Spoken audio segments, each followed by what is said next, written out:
الله الرحمن الرحيم. السلام عليك يا وارث آدم صفوة الله.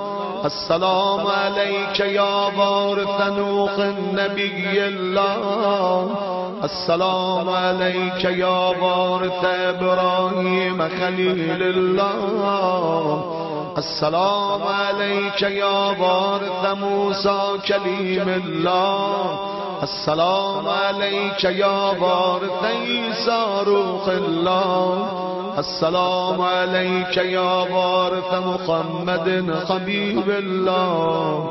السلام عليك يا وارث أمير المؤمنين عليه السلام. السلام عليك يا ابن محمد المصطفى. السلام عليك يا ابن علي المرتضى. السلام عليك يا ابن فاطمة الزهراء.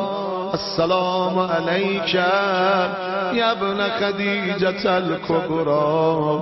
السلام عليك يا ثار الله وابن ثاره والوتر الموتور.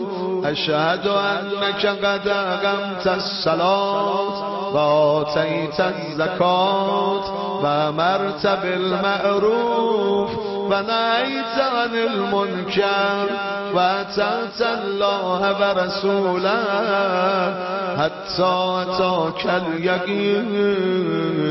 فلعن الله أمة قتلت ولعن الله أمة ظلمت ولعن الله أمة سمعت بذلك فرضيت به.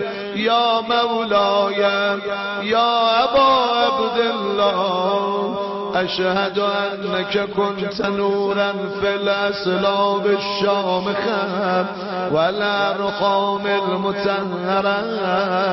لم تنجسك الجاهلية بنجاسة ولم تلبسك من مدلهمات ثيابها. وأشهد أنك من دائم الدين وأركان المؤمنين. وأشهد أنك الإمام البر التقي الرضي الزكي الهادي المهدي. وأشهد أن الأئمة من ولدك كلمة التقوى وأعلام الهدى والعروة الوثقى والهجة على أهل الدنيا. وأشهد الله وملائكته وأنبياءه ورسله أني بكم مؤمن وبإيابكم موقن. بشرائع ديني وخواطيم عملي وقلبي لقلبكم سن وأمري لأمركم متبع.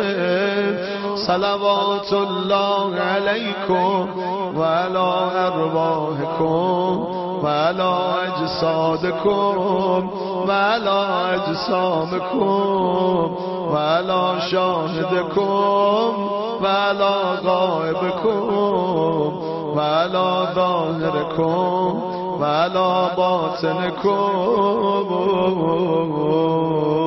بأبي أنت وأمي يا ابن رسول الله. بأبي أنت وأمي يا أبا عبد الله. بأبي أنت وأمي يا ابن رسول الله. بأبي أنت وأمي يا أبا عبد الله.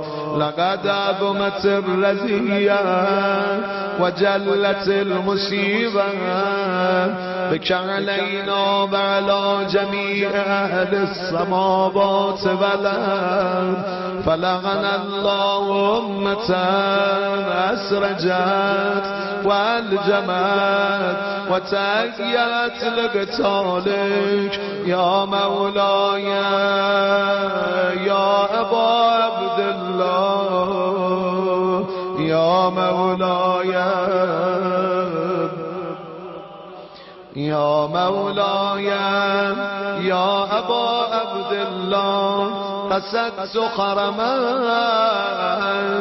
وأتيت إلى مشهدك أسأل الله بالشأن الذي لك عنده وبالمهل الذي لك لديه أن يصلي على محمد وآل محمد وأن يجعلني معكم في الدنيا